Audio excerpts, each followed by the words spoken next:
Assalamu alaikum. Welcome back from the ad break. My next guest joining me in studio is Moulana Ndlovu, who is the spokesperson for Soweto Muslim Association. Now, we all know that Masjid al-Ummah or Dlamini Mosque is one of the first mosques to be established in South African Township. Now, the masjid serves as a modest but growing Muslim community in Soweto that are steadfast on Islam and determined to continue thriving as a community. Between the 6th to the 8th of December, the Soweto Muslim Association will host the inaugural South African Township Madressah Competition. And over the 3 days, the rich diversity and Islamic education thriving within township communities will be on display. Now, dignitaries from South of Sudan, Morocco, and South Africa will be in attendance. And I am thrilled to welcome Moulana Ndlovu, now who is the spokesperson. Thank you so much for joining us, and assalamu alaikum. Wa alaikum salam wa rahmatullahi wa barakatuh. Thank you for having me. You're welcome. So now, just to start off, can you please tell us about the history of Islam in Soweto? Islam goes a very long way in Soweto. I think it would be one of the first township to have indigenous Muslims in South Africa. And immediately after that, perhaps one of the first township to have a Muslim or Islamic organizations back in the days, perhaps in the early 80s. And again, one of the first places, one of the first township in South Africa to have a mosque dedicated to the indigenous. Because we have seen for a very long time in South Africa that Islam have been categorized as a faith for foreigners or for a certain people, for a very long time. So, Alhamdulillah, Soweto has been in the forefront in many things, and Islam is one of those things. And, they say that Soweto leads in many things, and this is one of the things that Soweto has led us in. That's beautiful. Now, to prioritize Islamic knowledge, to prioritize teaching kids from a small or young age to learn about Islam and actually compete for it. So now children will now wait for this event. It's going to be like an event of the year because they won't wait like, I can't wait for such an event because they know they're going to be winning prizes and all of that. And inshallah, may Allah make it something very big. It should be across Africa. It should be like a big African thing, So inshallah, that's the intent. But before I let you go, can you tell us about how can one take part in something like this? Are there tickets being sold? Is it a walk-in? Is everybody welcome to just come in? Are there any requirements? So right now there isn't any restrictions. No tickets are sold. It's an event for everyone. Everyone is welcome, and refreshments and meals will be served as well.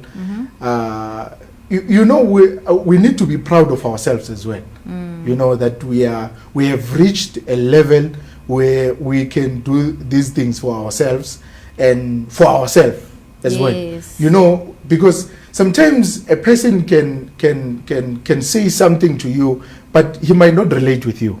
You might not relate with them.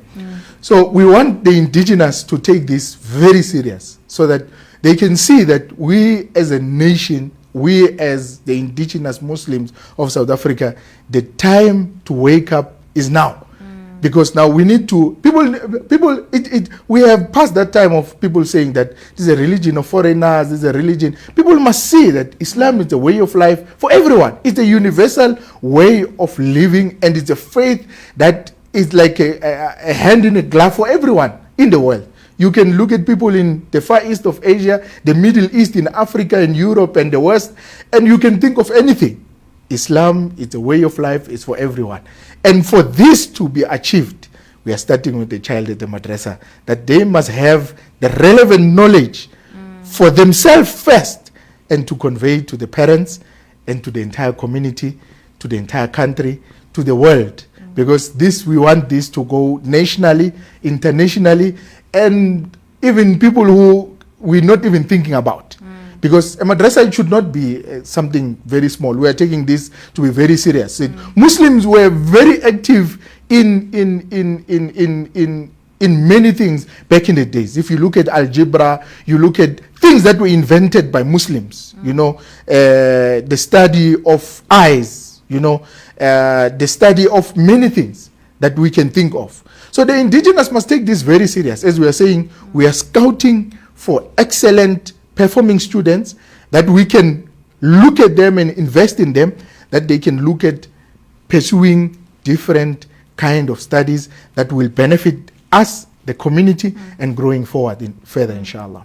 No, definitely. I think encouraging ilm, encouraging people to seek knowledge. I mean, if you're speaking about how we should own it, you know, the first university in Africa was by Muslims. You know, even the whole culture of a university was invented by Muslim people, which shows you that Muslims have always been big on seeking knowledge and, you know, also spreading knowledge. So I think it's a very good initiative or work that you guys are doing in the community. But just before I let you go, viewers at home that are watching right now, do you have any words of closing? Because I can see the passion, and we see a lot of the Dlamini Mosque content on our social media, and we're like, oh, mashallah, this is such a beautiful community. And may Allah continue to grow you guys from strength to strength. Ameen, so that our deen can spread further amongst our people. So do you have any other words of closing?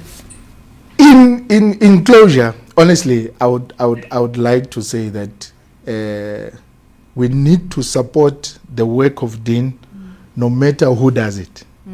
It should not be a matter of our own egos, that when Aisha is doing it, then we are not supporting it. When so-and-so is doing it, we are not interested.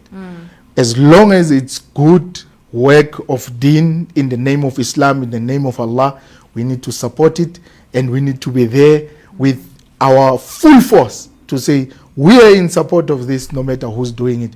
Because at the end of the day, we want to sit and massage our own egos and fight and promote disunity and all of the. Imagine we are in a minority, and we are disuniting ourselves, and we are still fighting one another and all of those things. We are not interested in you. Can you imagine the founding members of SMA, some of them are still alive. And their goal is to see Islam flourishing in the townships and nationally in now. The day they sleep on their graves, in their graves, they will say that, you know what, Ya Allah, this is what we can present in front of you. So let's leave our egos, promote unity, promote love, promote working together, no matter who's doing it, as long as it's to promote Islam and to bring back the dignity of Islam, and for our people to understand what is Islam? Because the most important thing is that we need to inspire such change that the indigenous people understand what is Islam and how Islam can go forward. That for me, if we can achieve that, we'd have achieved a lot as the indigenous people of South Africa. No, alhamdulillah, jazakallah so much for joining us and for giving us insight on the event, and also just inspiring us in general on spreading deen, being steadfast, and making sure that we are continuing, you know, with the whole da'wah process. Ameen ya Rab, Ameen ya Rab. May Allah subhanahu wa ta'ala accept from us. Inshallah. I mean, viewers at home, that was such an insightful conversation. Do make sure that you head out to the Dlamini Mosque or check out their content on social media. Show support, but if anything, take inspiration and do the same in your communities. Because just like how Moulana said, we are all one. There's no need for us to bicker and argue about anything. At the end of the day, Islam belongs to Allah, and our mission is just to make sure that we are the best representatives for it. But without wasting any time, we're going to take a quick ad break, and we'll see you right after this.